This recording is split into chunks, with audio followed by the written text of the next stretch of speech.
আসসালামু আলাইকুম রহমতুল্লাহি ওয়া বারাকাতুহু। আজকে এপ্রিল মাসের 1 তারিখ, পহেলা এপ্রিল। পহেলা এপ্রিলের সাথে মুসলিম উম্মার একটি অত্যন্ত হৃদয় বিদারক, অত্যন্ত করুণ একটি ইতিহাস জড়িত রয়েছে। সেই ইতিহাস আমাদের সবারই কম বেশি জানা আছে। ইউরোপের বুকে সর্বপ্রথম ইসলামের পতাকা উড়ে 711 খ্রিস্টাব্দে স্পেনে। উমাইয়া খলিফা ওয়ালিদের শাসনামলে মুসা বিন নুসাইর এবং তারেক বিন জিয়াদ রাহেমাহুমাল্লাহ, এই দুইজনের নেতৃত্বে আটলান্টিক মহাসাগর পাড়ি দিয়ে সেই সুদূর স্পেনে ইসলামের পতাকা উড়ে 711 খ্রিস্টাব্দে। সেই 711 খ্রিস্টাব্দ থেকে শুরু করে 1492 খ্রিস্টাব্দ পর্যন্ত প্রায় 780 বছর এই স্পেন মুসলিম নিয়ন্ত্রণাধীন ছিল। এই 780 বছরে স্পেনে মুসলিমদের অনেক শিক্ষা, সংস্কৃতি, কৃষ্টি, কালচার জড়িত আছে। এই স্পেনের কর্ডোবা নগরীতে, গ্রানাডা নগরীতে, তারপরে আরো বিভিন্ন শহরে কোরআনে কারিমের অনেক বিশাল বিশাল তাফসীর রচিত হয়েছে। এলমে হাদিসের বিশাল গবেষণা, রিসার্চ সেই স্পেনের কর্ডোবাতে, গ্রানাডাতে হয়েছে। এবং জ্ঞান বিজ্ঞানের বিভিন্ন শাখা প্রশাখায় মুসলিমগণ গবেষণার মাধ্যমে অনেক বিষয় সেই স্পেন থেকে আবিষ্কৃত হয়েছিল। যে সময় ইউরোপে সভ্যতা সংস্কৃতি কিছুই ছিল না, সে সময় স্পেনের মুসলিমেরা সারা দুনিয়ার মানুষদেরকে সভ্যতা কি জিনিস, সংস্কৃতি কি জিনিস, এগুলো শিক্ষা দিতেন। সেই স্পেনের মুসলিমদের অনেক নতুন নতুন আবিষ্কার আছে। যেমন গণিত শাস্ত্রের আবিষ্কার। গণিত শাস্ত্র আবিষ্কার করেছেন কে? হ্যাঁ, মুসলিমেরা, কিন্তু কেউ নাম জানেন না। গণিত শাস্ত্র আবিষ্কার করেছেন আল খাওয়ারেজমি। খাওয়ারেজমি হলেন গণিত শাস্ত্রের জনক। এই আল খাওয়ারেজমি স্পেনের ওই মুসলিম সভ্যতার আমলে সে কর্ডোবা নগরীর টলেমো নগরীতে এই গবেষণা করে গণিত শাস্ত্রের আবিষ্কার, বীজগণিতের আবিষ্কার। বীজগণিত করেন না আপনারা যারা স্কুল কলেজে পড়েন, মাদ্রাসায় পড়েন? বীজগণিত কে আবিষ্কার করেছেন? হ্যাঁ, আল জাবের। এজন্য এটাকে অ্যালজেব্রা বলা হয়। বীজগণিতের নামে হলো অ্যালজেব্রা। অ্যালজেব্রার আবিষ্কার করেছেন আল জাবের। তিনি সর্বপ্রথম হিসাবুল জাবর ওয়াল মুকাবালা এই গ্রন্থটি লিখেছেন। আরবিতেই প্রথম বীজগণিত আবিষ্কার হয়েছে। এখন আমরা মনে করি বীজগণিত মনে হয় ইংরেজরা আবিষ্কার করছে। অ্যালজেব্রা বললে মনে হয় যে নামটা তো ইংরেজি। আসলে অ্যালজেব্রাটা আসছে ওই জাবের থেকে, জাবের। এবং তার সর্বপ্রথম বীজগণিতের বই হিসাবুল জাবর ওয়াল মুকাবালা, এখান থেকে বীজগণিতের উৎপত্তি। কেমিস্ট্রির উৎপত্তি, কেমিস্ট্রি মানে কি? রসায়ন। এই কেমিস্ট্রি কারা আবিষ্কার করেছেন? মুসলিমেরা। আলকেমি কেমিস্ট্রি আবিষ্কার করেছেন। কেমিস্ট্রি শুনলে মনে হয় যে ইংলিশ, কিন্তু আসলে এটা আরবি। যিনি এটার আবিষ্কারক তার নাম হলো আলকেমি। এই কেমিস্ট্রি, তার নামের থেকে এটা কেমিস্ট্রি হয়েছে। আরবিতে বলা হয় এলমুল কিমিয়া, এই কেমিস্ট্রি। তারপরে এলমুল ফিজিয়া মানে ফিজিক্স। তারপরে অর্থনীতি, এলমুল ইকতিসাদ। অর্থাৎ টোটাল জ্ঞান বিজ্ঞানের যত সাবজেক্ট, যত শাখা আছে, এগুলোর আবিষ্কারক মুসলিমেরা। কিন্তু এখন দীর্ঘদিন এগুলোর ইতিহাস না জানা, তারপরে মুসলিম সভ্যতা সংস্কৃতির সাথে সম্পৃক্ত না থাকার কারণে মুসলিমেরা মনে করে যে এগুলা মনে হয় ইহুদিদের আবিষ্কার, খ্রিস্টানদের আবিষ্কার। আমরা কফি খাই না, কফি, চা বেশি চলে আমাদের দেশে, কফি একটু কম চলে। এই কফির আবিষ্কারক হইল মুসলিমেরা, স্পেনের মুসলিমেরা।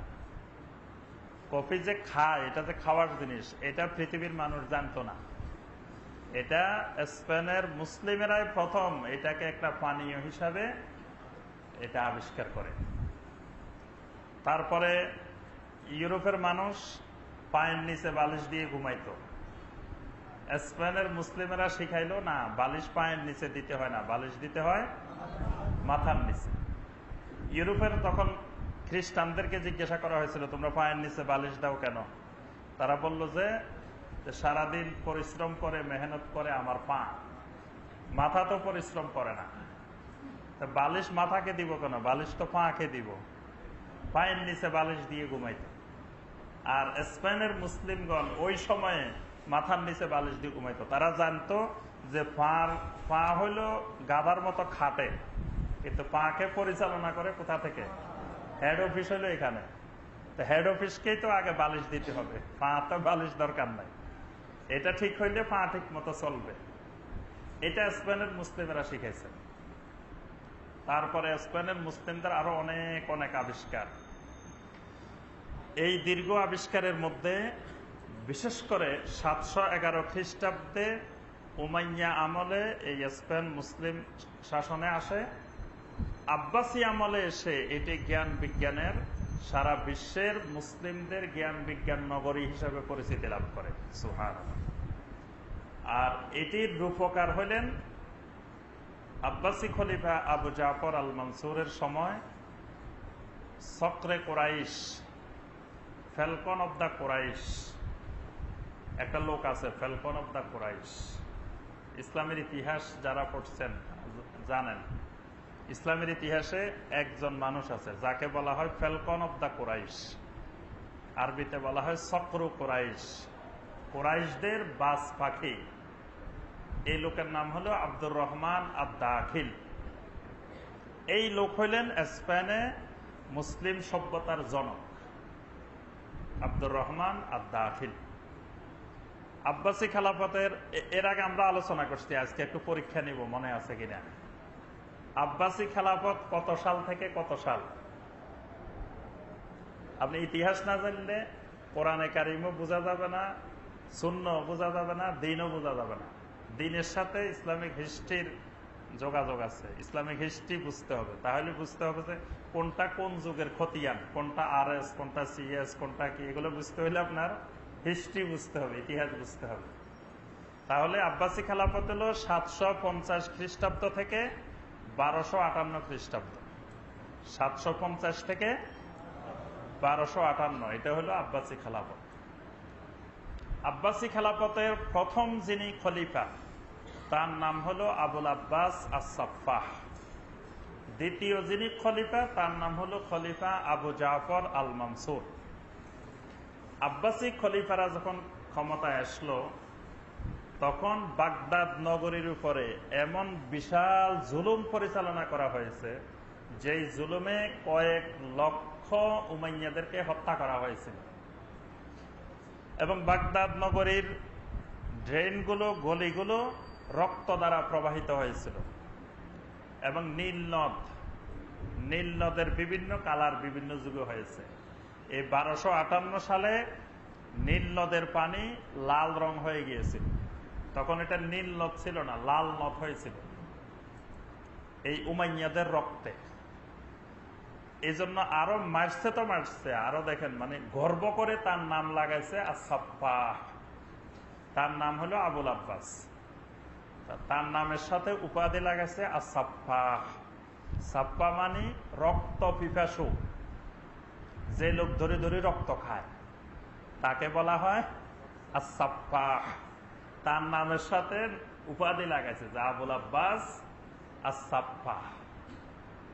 এইভাবে সে রক্ত পিপাসু হয়ে উমাইয়াদের রক্ত প্রবাহিত করেছে, একটা লোককেও জীবিত রাখে নাই। বরং শুধু এটা না, আরো বর্বরতা শুনেন, যে যারা মারা গেছে উমাইয়া যুগের, তাদেরকে কবরের থেকে হাড্ডি টাড্ডি যা পাওয়া গেছে এগুলাকে তুলে আগুনে পুড়িয়ে দেওয়া হয়েছে। এটা ইসলামের ইতিহাস। তো সেখান থেকে 2 জন জীবিত মানুষ আর 2 জন মৃত মানুষ রক্ষা পাইছে। এই 4 জন মানুষের নাম মনে রাখবেন, আর বাকিগুলো মনে রাখা দরকার নেই। এর আগে আমরা বলছি যে জীবিত 2 জন উমাইয়া আর মৃত 2 জন। জীবিত 2 জনের একজনের নাম হলো এই আব্দুর রহমান আর দাখিল, যে লোক স্পেনের মুসলিম সভ্যতার জনক। আরেকজনের নাম হলো যিনি আবু জাফর আল মনসুরের প্রধানমন্ত্রী ছিলেন।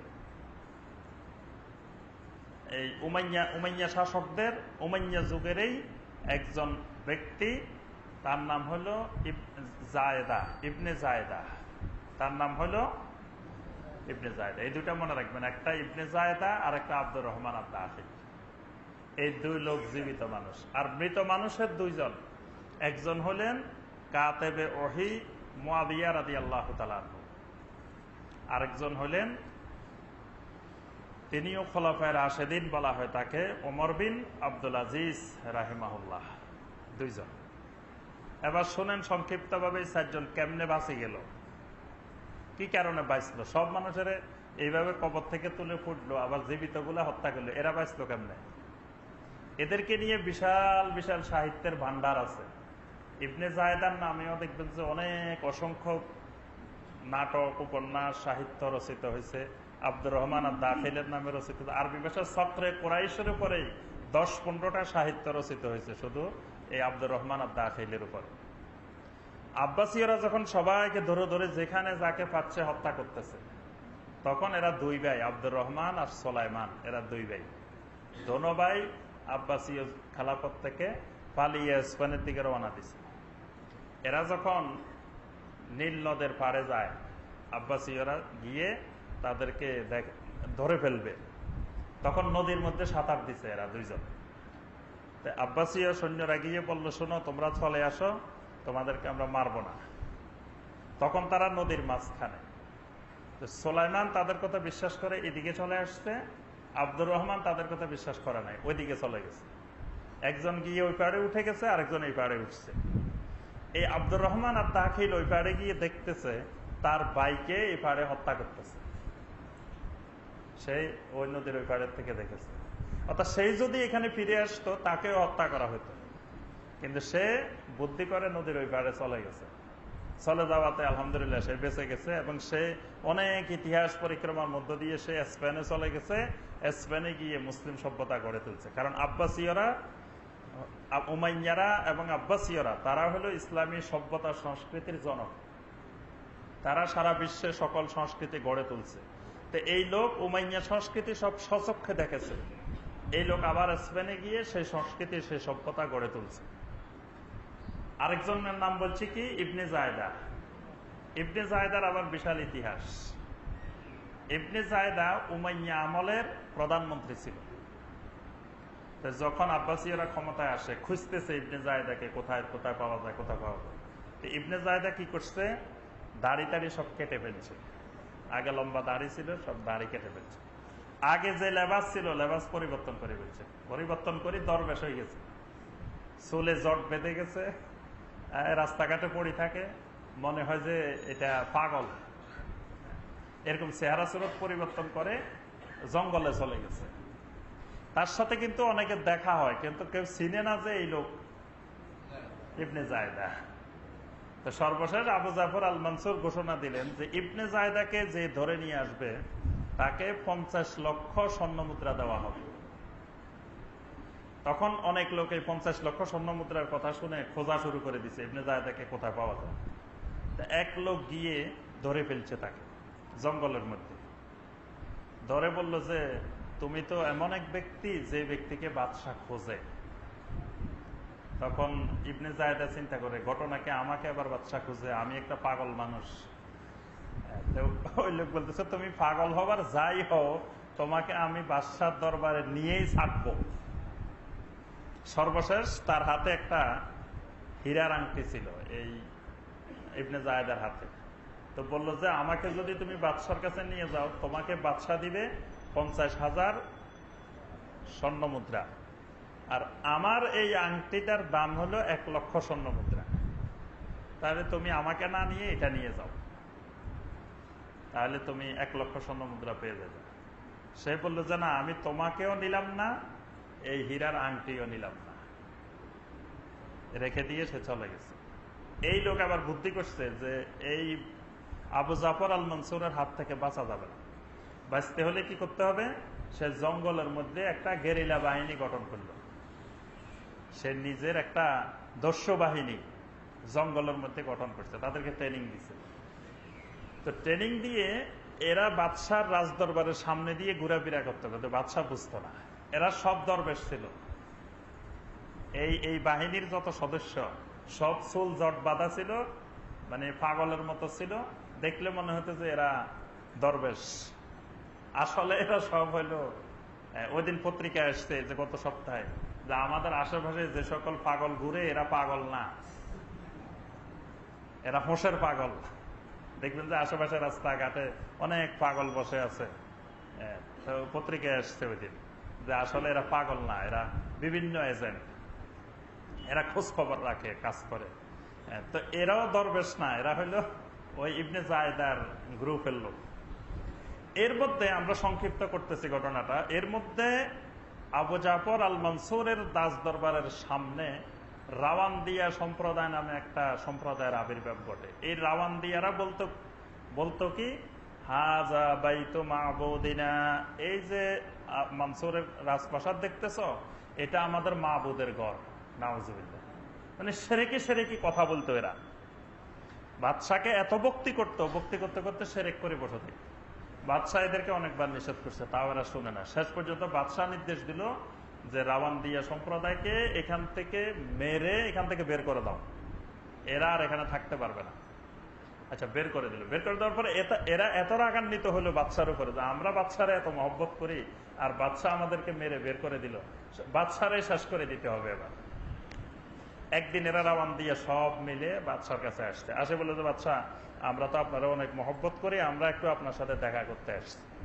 বাদশাহ তো মনে করছে ভালো জিনিস, আমার মহব্বতের লোক আসছে বাদশার সাথে দেখা করতে, এসেই বাদশার উপরে অতর্কিত আক্রমণ, মেরে ফেলবে বাদশাকে। ঠিক ওই মুহূর্তে ইবনে জায়েদা এবং ইবনে জায়েদার বাহিনী ওই রাজদরবারের সামনে দিয়ে যাচ্ছে। যাওয়ার সময় দেখলো বাদশারে মেরে ফেলতেছে। তখন এই গ্রুপটা দৌড়াদৌড়ি গিয়ে রাওয়ান্দিয়াদের থেকে বাদশাকে উদ্ধার করল।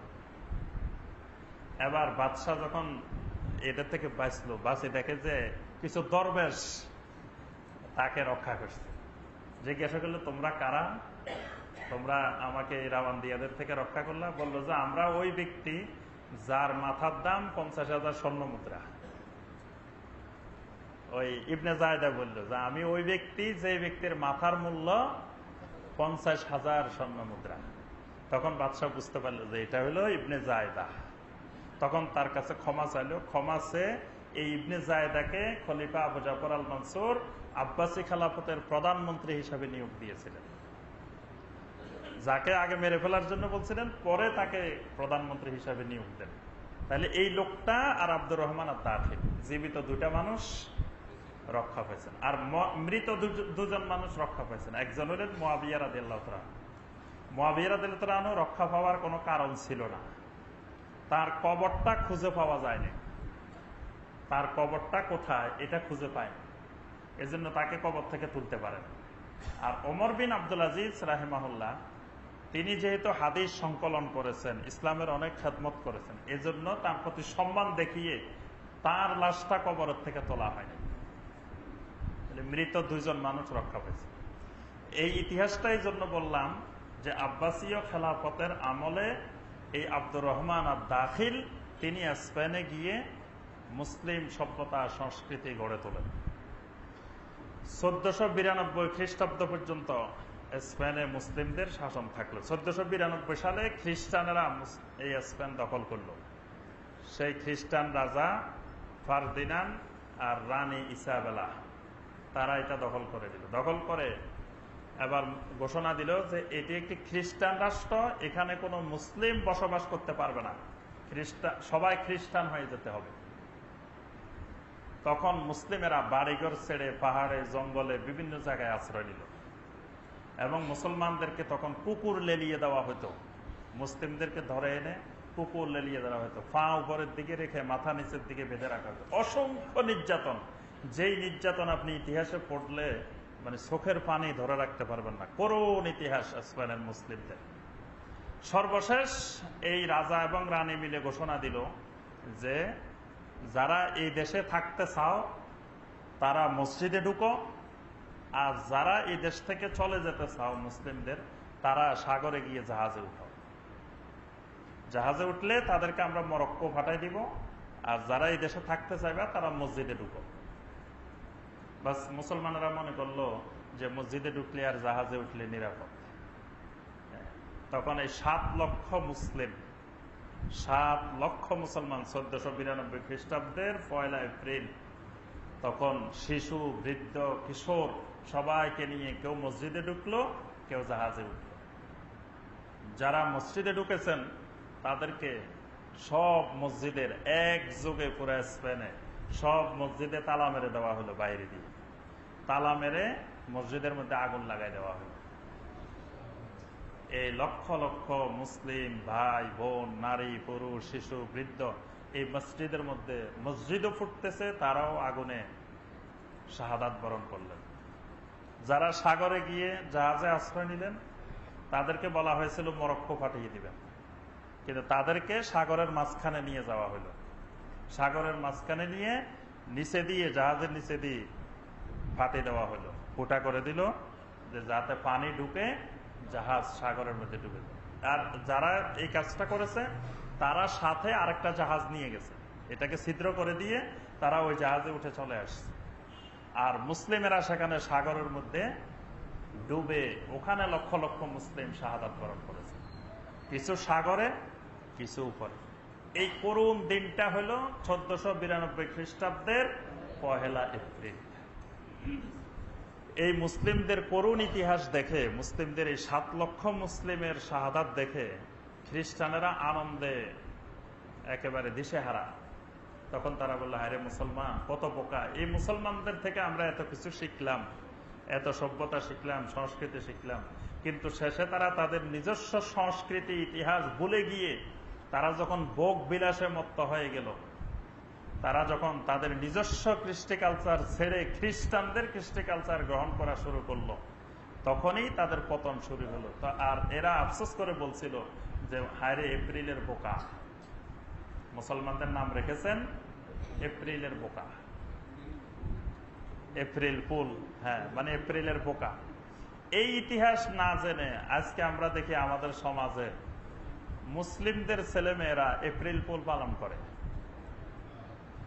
মুসলমানদের করুণ ইতিহাস, যেদিন ওই শহীদ ভাই বোনদের জন্য আল্লাহর কাছে দোয়া করার কথা, তারপরে আপনার শহীদদের থেকে শিক্ষা নেওয়ার কথা, যে মুসলিম উম্মাহ যে এই দশা থেকে যাতে আল্লাহ পাক কিয়ামত পর্যন্ত কোনো দেশে কোনো জায়গায় মুসলিম উম্মাহকে আল্লাহ পাক এই করুণ অবস্থায় নিপতিত না করেন, এটার জন্য আমরা আল্লাহ রাব্বুল আলামিনের কাছে দোয়া করি। আল্লাহ পাক যেন স্পেনের এই ইতিহাস কিয়ামত পর্যন্ত পৃথিবীর কোন জায়গায় মুসলিমদেরকে বরণ করতে না হয়। এরপরে আল্লাহ পাক যেন আমাদের যুবকদেরকে, আমাদের এই সমাজকে যেন খ্রিস্টান কৃষ্টি কালচার থেকে আল্লাহ পাক হেফাজত করেন, ইহুদি কৃষ্টি কালচার থেকে আল্লাহ হেফাজত করেন, মুশরিকদের কৃষ্টি কালচার সংস্কৃতি থেকে আল্লাহ পাক যেন হেফাজত করেন। একটা জাতি, একটি সত্তা টিকে থাকতে হলে একটা সংস্কৃতি নিয়ে টিকে থাকতে হয়। মুসলিমদেরকে টিকে থাকতে হলে কোরআনের সংস্কৃতি, ইসলামী সংস্কৃতি নিয়ে টিকে থাকতে হবে। যেখানে কোরআনের সংস্কৃতি উঠে যাবে, মুসলিম সংস্কৃতি উঠে যাবে, সেই জাতির পতন হয়ে যাবে। আল্লাহ পাক আমাদের সবাইকে হেফাজত করুন।